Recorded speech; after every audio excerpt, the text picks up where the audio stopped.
Chapter 83. Jeremy was lying against his headboard. Craig sat next to him. The room was crowded as the guys played Mortal Kombat 10 on the PlayStation. Sandy had been whipping everyone until now. Derek was his present opponent and won the first round. Jeremy shook his head at the same time as Craig. Their entwined thoughts cleared. Max observed this curiously. Craig caught his expression. He thought to Jeremy, "We need to be more careful." "Yes!" Derek exclaimed. He jumped up and did a victory dance around Jeremy's room. It was the first time he ever beat Sandy. Sandy shook his head. "I don't believe you beat me. I'm a pro at Mortal Kombat. The only person who ever whips me is Jeremy. This is bull." "You got lucky, that's all," he snorted. Derek mooned him. Sandy made a lunging grab for him as the doorbell rang. Derek dodged and leaped onto the bed. Jeremy started to get up, but Chris told him he would get it. He hoped it was Teddy. He was going crazy for some answers. On the front porch, Herman Schwartz looked up at his brother's scowling face. They held their overnight bags, waiting for someone to answer the bell. The sun dipped beneath the horizon. The sky was a bright reddish orange. It reflected against Henry's angry cheeks. Herman sighed. He was the cause of his brother's irritation, but it wasn't his fault. Henry would realize that once he calmed down. Herman wasn't the one who promised to take Henry to the movies tonight. Henry tried to back out after Teddy Bigelow called, but their father wouldn't let him. Henry either brought Herman with him, or he wasn't going. There was no choice. After Teddy's call, Henry had to go. "It's Hiram Milliken, Henry," Teddy whispered. "You're not his only victim. You have to come." How does he know about that? Henry wondered. I never said anything to anybody. Is he guessing? Did Hiram do something to him too? Why go to McKee's house? Did he get Chris as well? Oh, Lord. Virginia opened the door. As that thought ended, Henry forced a smile. He didn't want her to see how flustered he was. She smiled back and invited them in. She didn't know Henry all that well, but she recognized Herman. She was taken aback at how much the Schwartz brothers looked alike. They had light brown hair, hazel eyes, and wore the same style glasses with copper-colored frames. Henry had a more prominent Adam's apple and a deeper voice. Aside from the differences attributed to their ages, they were virtual twins. "Hello, Herman," Virginia said, holding her hand out. Herman took it, blushing. "This is your brother, right?" "Henry," Herman said. He let her hand go and shoved his into his pockets. "Nice to meet you, Mrs. McKee," Henry said, also shaking her hand. He adjusted his yarmulke. "It's Virginia," she replied. "I see you at the bus stop in the morning. I've seen you at the baseball field a few times, too." Henry nodded. "Yes, but you're always in the bleachers.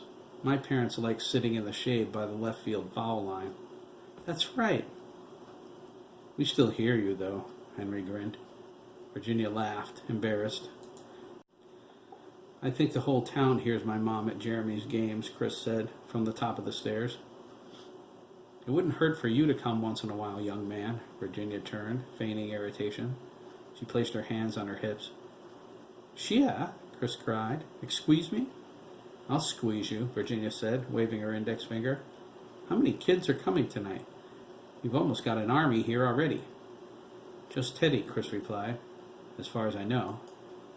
"As far as you know?" Virginia asked. "What did you do, pass out flyers?" "Just make sure they all know to be up and gone early. I'm not taking 10 showers here in the morning." "Who's going to the mall with us?" "Dabney, I hope," Chris replied. "He's not back yet. Sandy, if Dabney can't go. Everyone else is going to the game, except Craig. He has to work." "All right," Virginia nodded. "Sandy and Craig can shower here, but I want everyone else out by 9 o'clock. We're leaving then." "Come on up, you guys," Chris said, motioning to Herman and Henry. "Before she has a cow." Herman giggled. Henry nodded. He followed his brother up the stairs. Chris stopped them in the hall and pointed Herman toward Jeremy's room. He heard soft music playing through the closed door. It was Elton John's greatest hits.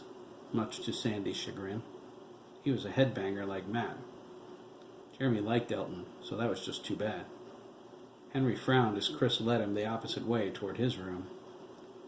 Herman entered. Jeremy, Craig, Derek, Matt, Max, Ricardo, and Sandy greeted him.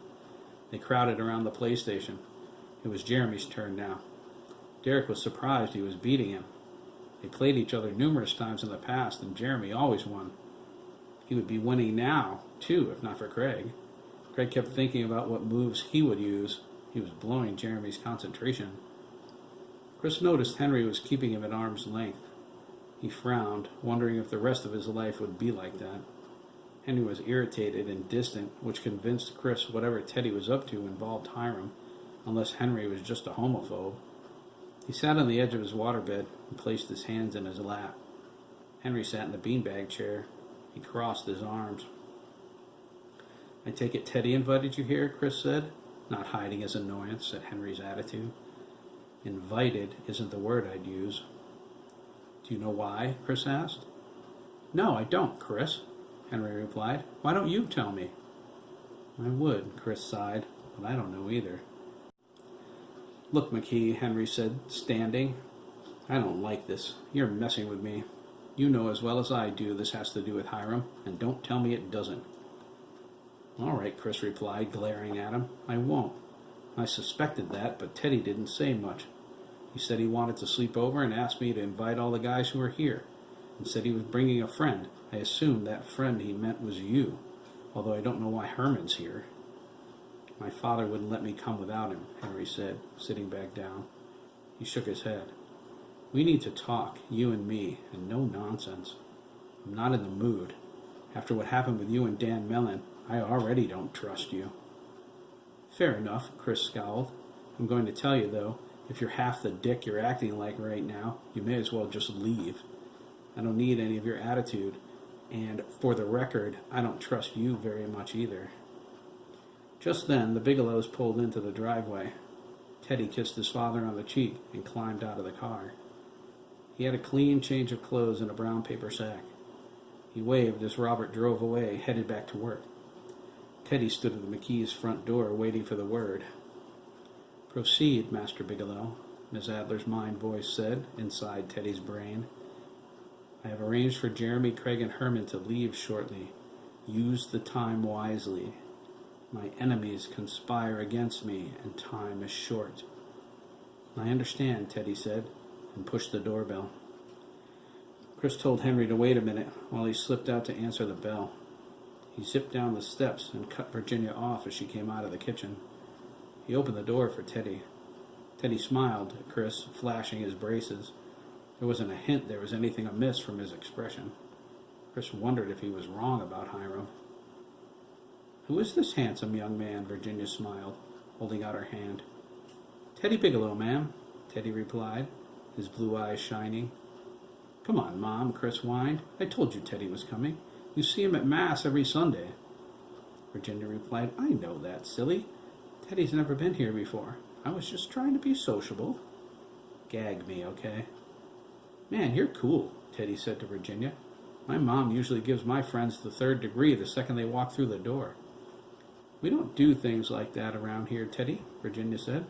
"I trust my boys." "Hey," Teddy cried, "want another kid?" "Dude," Chris said, leading Teddy to the stairs. "If we did, you'd have to fight Matt Gardner and Dabney Copeland for the position." Virginia stopped them. She asked Chris to find out what kind of pizza the guys wanted. She was about to order. Chris looked at her like she was crazy. Everybody in the world wanted pepperoni. How hard was that to figure out? He said as much. Virginia told him to make sure. After a quick stop in Jeremy's room, Chris threw his hands up. He went to get a pen and paper to write down the different combinations being thrown at him. Teddy drifted into the group of kids. They looked at him expectantly. Teddy merely nodded. It wasn't time yet. She would tell him when it was. Craig elbowed Jeremy. "Where's Dabney?" Jeremy shrugged, reaching for his iPhone, and called Dabney's number. It picked up on the fourth ring. "This is Dabney Sean Copeland. Whoever you are, I better want to talk to you, or you might as well hang up." Jeremy smiled. Sean, he thought. Voicemail, he informed Craig as he waited for the beep. When it came, he said, Yeah, Dabs, it's Jeremy. I thought you were coming back. What's going on? Call me, okay? Bye. Craig shook his head. He heard the voicemail announcement through their mind link. I guess he hasn't changed that yet. Dabs will call, Jeremy insisted. There's no way he could have faked his excitement about spending the night again. Craig nodded, but his expression suddenly grew confused. He asked, What were we talking about? Jeremy opened his mouth, but then closed it. His brow furrowed. I'm not sure, he replied. He thought about it for a second and shrugged. Wait a while. It'll come to me. It didn't. It was the same for Chris. The moment he wondered where Dabney was, the thought was driven right out of his mind. A few minutes later, Jeremy, Craig, and Herman left with Virginia to pick up their dinner and some soda. Henry joined the others in Jeremy's room. Teddy closed the door. Chris watched his expression change dramatically. The cool and collected Teddy was gone.